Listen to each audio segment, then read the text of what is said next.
Alright, what's up my clinkers? Let's just do LTCoder real quick from USCG. It's the first web challenge, so it shouldn't be too difficult.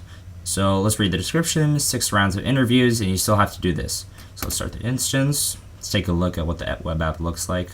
We can then we'll look at the code later.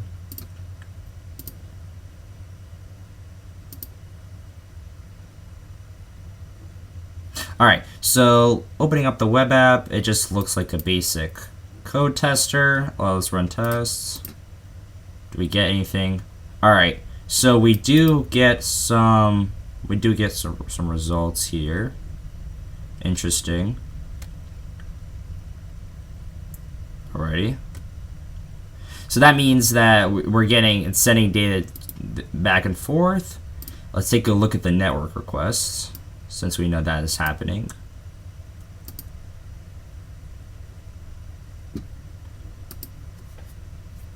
Okay, it's a post. Let's open it up. Take a look at the request.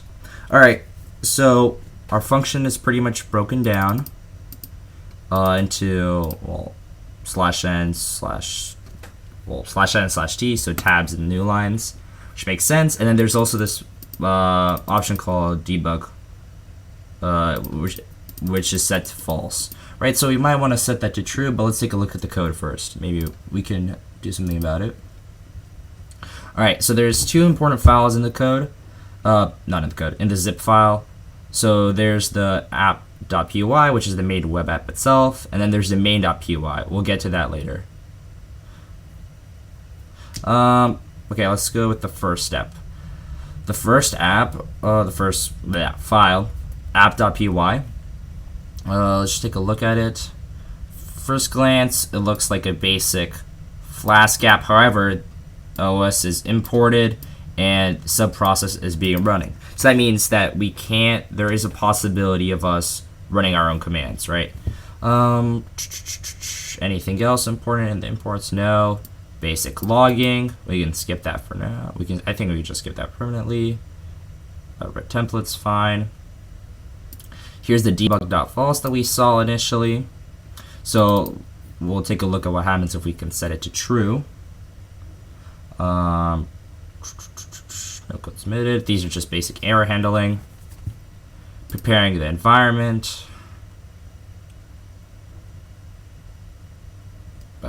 Yeah, that looks normal. That's why we imported OS. Putting in a separate directory, yeah, looks good. Save submitted code, yeah. Alright, here's the most important part right here. Actually, no, wrong one. This one right here. So this is a validator.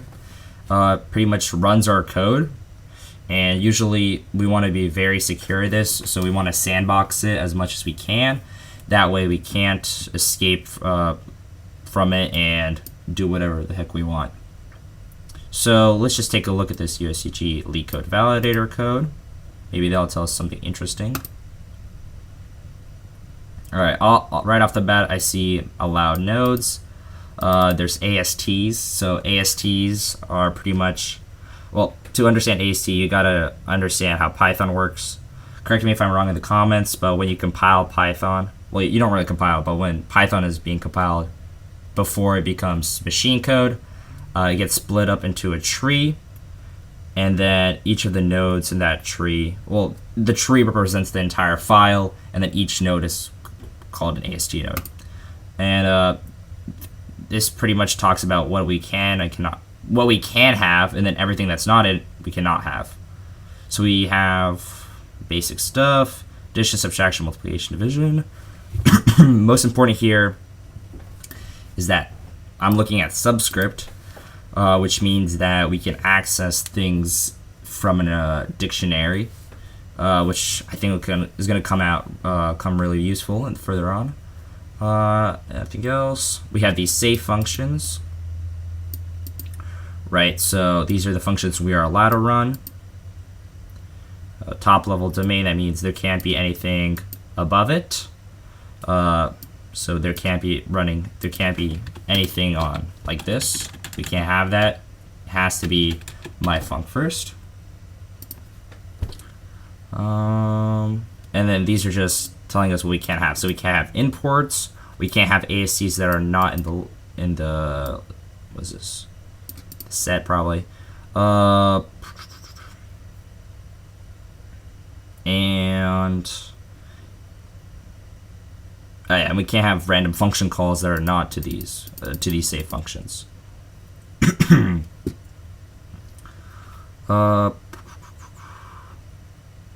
So let's take a look at this. So we validate the code path, import the file, we create it into a module. It's pretty much make this to make it runnable.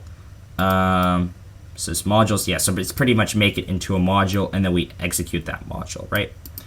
So looking at it right now, after this, there's nothing really important. Yeah, these are just test case stuff. Let's take a look at what I'm really interested in is load player function, right? Load player function pretty much is the main part of this. So as long as we can get past this with our RCE code, we should be good to go. Validate code. Yeah, I think that's probably the most important part of this challenge right here. So yeah, we're gonna shift from load player function to this one to validate code. All right, so here's my thought process. So since there's a bunch of these safe functions, maybe we can overwrite them. So let's say we can call eval or OS. Actually, no, we want to do eval because eval is easily accessible using something like built-ins. And then overwrite what len is, and then return the result of len, which is actually eval, and then that way we can trick the AST checker. Or not really AST checker, but the function call. Because it's going to be, I'll show you how I'm going to do it, but the ID is going to be, the ID, I guess, is going to be a len, but it's actually going to be the eval function. So let's take a look at let's start writing the code.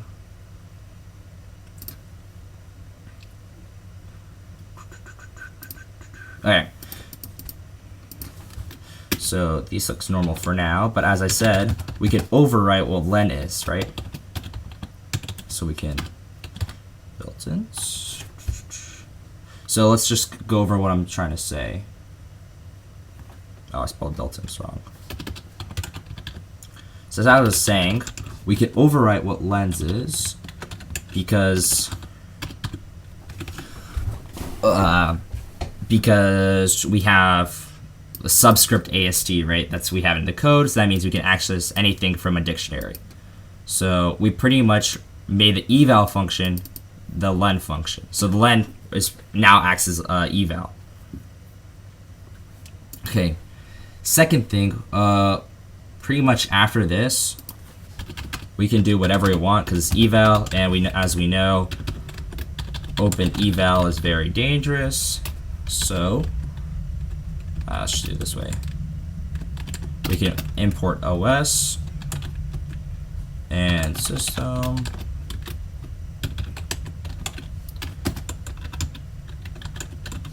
So what I did here is pretty much imported OS. Oh, actually, I forgot quotes here. Imported OS, and then ran catting flag.txt. And as you see in the zip, that's pretty much where it is. Another layer above. Let's say run the tests. All right. So there's some problem with indentation. Let's fix that really quick.